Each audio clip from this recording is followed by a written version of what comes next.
कहानी की शुरुआत होती है स्पेन के एक छोटे से शहर में, जहाँ विसेंटे नाम का एक आदमी दुकान में घुसा और शराब की बोतल्स अपनी जैकेट में छिपा ली। वहीं बाहर उसके बेटे इयन ने अपनी जादुई शक्ति से ऐसा माया जाल बनाया जिससे दुकानदार को चोरी दिखाई ही नहीं दी। विसेंटे एक चॉकलेट खरीद कर बाहर आ गया। इयन ने अब भी अपना जादू बरकरार रखा था और अचानक वहाँ कुछ लड़कियों ने इयन का ध्यान भटका दिया और उसका जादू टूट गया। तभी दुकानदार को चोरी का पता लग गया और वो विंसेंट के पीछे दौड़ी। तभी इयन ने फिर से जादू किया जिससे औरत को लगा कि उसके हाथ में बंदूक है, पर वो रुकी नहीं और इयन ने गोली चला दी। अब विसेंटे तुरंत इयन को लेकर भाग निकला और उनके पीछे पुलिस पड़ गई। उधर ऑफिसर ने जैसे ही औरत को उठाया तो गोली के निशान गायब हो गए। वहीं जब पुलिस उन तक पहुंचने ही वाली थी तो इयन ने फिर से जादू किया जिससे पुलिस को लगा कि वो बाएं मुड़ गए हैं, पर थोड़ी दूर जाते ही जादू फिर टूट गया और पुलिस फिर से उनके पीछे लग गई। तब इयन ने अपने पिता से कहा कि वो जादू से अरबपति बन सकते हैं, फिर ये छोटी मोटी चोरियां क्यों करवाते हो। इस पर विसेंटे ने कहा कि ऐसा करने पर कुछ खास लोगों को उसकी शक्तियों का पता चल जाएगा, मगर ये लोग कौन है ये विसेंटे ने नहीं बताया। इसके बाद इयन ने एक और माया जाल बनाया जिसमें पुलिस को लगा कि जोरदार बर्फ पड़ रही है और अचानक से उनकी गाड़ी पलट गई। ये सारी घटनाएं सीसीटीवी कैमरा में रिकॉर्ड होकर डॉक्टर एड्रियाना नाम की एक औरत तक पहुंची। अगली सुबह इयन और विसेंटे एक सुनसान समुद्री जहाज पर छिपे थे।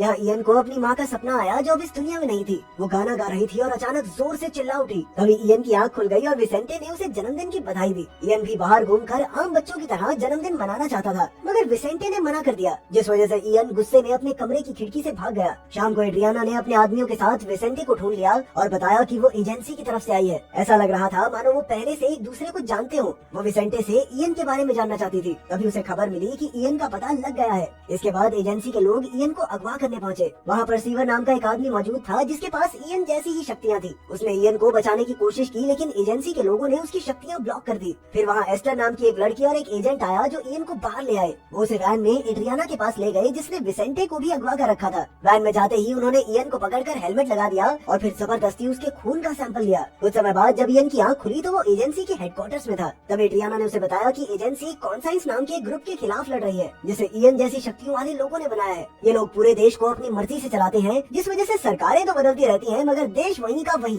इसलिए एजेंसी कॉन्साइंस को हराकर फिर से डेमोक्रेसी लाना चाहती थी। एड्रियाना ने कहा कि परसीवर कॉन्साइंस के लिए काम करता है और वो भी इयन को अपने साथ जोड़ने की कोशिश जरूर करेगा, पर उसे परसीवर के साथ नहीं जाना चाहिए। असल में एड्रियाना इयन के खून से उसकी शक्ति के सैंपल्स निकालकर कॉन्साइंस का सामना करना चाहती थी। फिर जब इयन ने अपने पिता से मिलने की बात कही तो एड्रियाना उसे विसेंटे के पास ले आई। विसेंटे ने इयन से कहा कि एजेंसी सिर्फ उस पर एक्सपेरिमेंट करके उसका इस्तेमाल करना चाहती है। तो एड्रियाना ने इयन को विंसेंट का दिमाग पढ़कर सच जानने को कहा। अब इयन विसेंटे के दिमाग में घुसा और उसने देखा कि कई साल पहले विसेंटे एजेंसी के लिए ही काम करता था और जब इयन एक बच्चा था तो विसेंटे ने उसे चुरा लिया। एड्रियाना ने उसे रोकने की कोशिश की तो विसेंटे उसे धक्का देकर भाग निकला। तभी इयन असलियत में लौट आया और उसे यकीन ही नहीं हो रहा था कि विसेंटे उसका असली पिता नहीं है। एड्रियाना ने कहा कि हो सकता है कि उसकी माँ अब भी जिंदा हो। इसके बाद हमें पता चलता है कि इन शक्तियों का फॉर्मूला कई साल पहले डॉक्टर किंस्की ने बनाया था। जिसे भी ये शक्ति मिली वो परसीवर बन गया, मगर फिर वो लोग बच्चे पैदा नहीं कर सकते थे। अब एजेंसी को इयन के खून में कोई फॉर्मूला नहीं मिला, जिसका मतलब था कि इयन को ये शक्तियाँ किसी केमिकल से नहीं बल्कि अपने माँ बाप से मिली हैं। यानी उसके माँ बाप दुनिया के पहले परसीवर्स थे जो बच्चा पैदा कर पाए। तब एड्रियाना को एहसास हुआ कि शायद इयन को वो खास ताकत भी मिल गई होगी जिससे वो लोगों का दिमाग अपनी मर्जी से चला सकता है। कुछ समय बाद एस्टर इयन से मिलने आई और उसने कहा कि ये लोग सिर्फ एक्सपेरिमेंट के लिए तुम्हारा इस्तेमाल कर रहे हैं, इसीलिए तुम मेरे साथ भाग चलो। जैसे ही वो दोनों दरवाजे पर पहुंचे तो अचानक कई गार्ड्स ने उन पर हमला कर दिया, पर एस्टर ने बड़ी बहादुरी से उनका सामना करके एक एक को धूल चटा दी। जाने से पहले इयन ने विसेंटे को भी साथ ले लिया क्योंकि अभी उसे और भी राज जानने थे। जल्द ही गार्ड्स को खबर लग गई, पर तब तक वो लोग फरार हो गए थे। तब परसीवर भी उसे ढूंढता हुआ आ गया, पर इयन ने अपने माया जाल से उसे भी धोखा दे दिया। आखिरकार वो तीनों एक होटल में रुके। अगली सुबह वो एस्टर के साथ एक बैंक में गया और उसने कैशियर को खाली कागज देकर जादू कर दिया, जिससे कैशियर को लगा कि ये तो एक चेक है और उसने इयन को ढेर सारे पैसे दे दिए। अब वो कमरे में आकर नाच रहे थे कि अचानक परसीवर के आने की आवाज सुनाई दी। तभी इयन ने फिर से माया जाल बनाया जिससे परसीवर को एक पुराना खाली कमरा दिखाई दिया और जैसे ही उसने शीशे से कपड़ा हटाया तो सच सामने आ गया, क्योंकि उनका जादू शीशे पर काम नहीं करता था। अब इयन और परसीवर में लड़ाई छिड़ गई। परसीवर ने इयन के दिमाग में जाकर देखा कि वो पोलैंड जाकर उस साइंटिस्ट को ढूंढना चाहता है जिसने ये फॉर्मूला बनाया था। ये देखकर परसीवर ने इयन को छोड़ दिया और वो वहाँ से चला गया। कुछ देर बाद विसेंटे आया और उसने इयन को बहुत डांटा क्योंकि बैंक में चोरी की खबर हर जगह फैल गई थी। अब विसेंटे ने उसे दो रास्ते दिए, या तो वो अकेला अपने रास्ते पर जा सकता है या विसेंटे के साथ सुरक्षित जगह रहे। पर इयन उसे छोड़कर एस्टर के साथ पोलैंड चला गया। वहाँ एड्रियाना के एजेंट्स पहले ही उसके इंतजार में बैठे थे और अचानक से परसीवर ने उन्हें मार डाला। फिर इयन और एस्टर एक लैब में पहुँचे जहाँ एक ऐसा कमरा था जो हूबहू उसके सपनों में दिखाई देता था। उसने एक दीवार पर वार किया तो एक खुफिया कमरा मिला जहाँ प्रोजेक्ट अवेयरनेस नाम की किताब रखी थी। उसमें इयन की माँ की तस्वीर थी और तब ये खुलासा होता है कि इस फॉर्मूले को बनाने वाला साइंटिस्ट साइंटिस्ट इयन का नाना डॉक्टर किंग्सकी था, जिसने सबसे पहले अपनी बेटी पर ये फॉर्मूला आजमाया। उधर एड्रियाना फिर से विसेंटे से मिली और उसे इयन का पिता होने का फर्ज निभाने को कहा। इधर इयन ने देखा कि एस्टर परसीवर को भी अंदर ले आई थी। एस्टर कहने लगी कि ये उनके सारे सवालों का जवाब देगा, पर इयन ने उसकी एक ना सुनी और बंदूक निकाल ली। लेकिन परसीवर उससे डरा नहीं और उसे अपनी कहानी बताई। उसने बताया कि वो इयन का असली पिता है। कई साल पहले युद्ध के समय डॉक्टर किंग्सकी ने ये फॉर्मूला बनाया था ताकि दुश्मनों के दिमाग को पढ़ा जा सके, और उसने ये शक्ति अपनी बेटी और परसीवर को दी। पर जब युद्ध खत्म हो गया तो सरकार ने ऐसी शक्ति वाले लोगों को खत्म करने का फैसला किया। आखिरकार सभी परसीवर्स ने अपना ग्रुप बनाया और अपनी शक्तियाँ छिपाकर आम जिंदगी जीने लगे। और फिर एक दिन इयन का जन्म हुआ।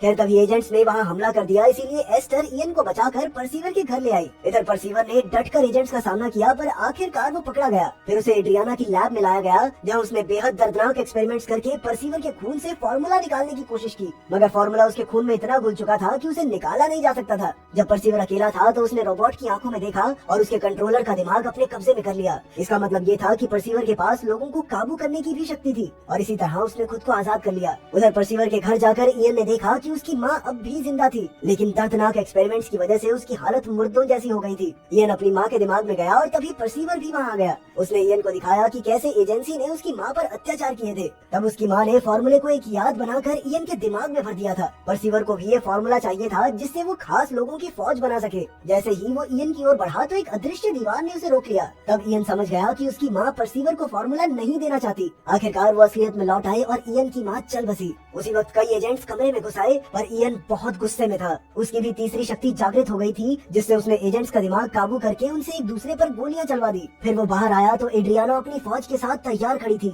इयन ने उन पर भी जादू कर दिया, जिससे उन्होंने एक दूसरे पर बंदूकें तान दी। तभी विसेंटे वहाँ आया और उसने इयन से कहा कि परसीवर सिर्फ उसका इस्तेमाल कर रहा है, उसके बहकावे में आकर इतने लोगों का कत्ल करना ठीक नहीं है। तभी परसीवर ने इयन को विसेंटे को मारने को कहा, मगर इयन तो सिर्फ एजेंसी से बदला लेना चाहता था। फिर विसेंटे ने कहा कि ये परसीवर कुछ भी कहे, ये तेरा बाप नहीं है, क्योंकि इसने पाल पोस के थोड़ी बड़ा किया तुझे। अचानक परसीवर ने विसेंटे को गोली मार दी और तभी इयन का जादू टूट गया। फिर परसीवर एस्टर को लेकर वहाँ से भाग गया। इयन ने विसेंटे को संभाला तो विसेंटे ने उसे अपने दिमाग में जाने को कहा। इयन ने देखा कि उसकी माँ ने ही इयन की जान बचाने के लिए उसे विसेंटे के हवाले किया था। विसेंटे ने अपनी पूरी जिंदगी इयन की रक्षा करने में बिता दी, और ये सब देखने के बाद इयन फूट फूट कर रोने लगा। आखिरकार विसेंटे की मौत हो गई और अब इयन ने गुस्से में बंदूक उठाई और परसीवर को ढूंढने निकल पड़ा। परसीवर पास की एक बिल्डिंग में एक पार्टी में छिपा हुआ था। अब इयन एस्टर की आवाज का पीछा करते हुए वहाँ पहुँच गया और उसने अपनी शक्तियों से सभी लोगों को नीचे गिरा दिया। तभी परसीवर सामने आया, जिसने एस्टर पर बंदूक तान रखी थी। अब इयन और परसीवर के बीच दिमागी लड़ाई शुरू हो गई, क्योंकि दोनों बंदूक पर कब्जा करने की कोशिश कर रहे थे।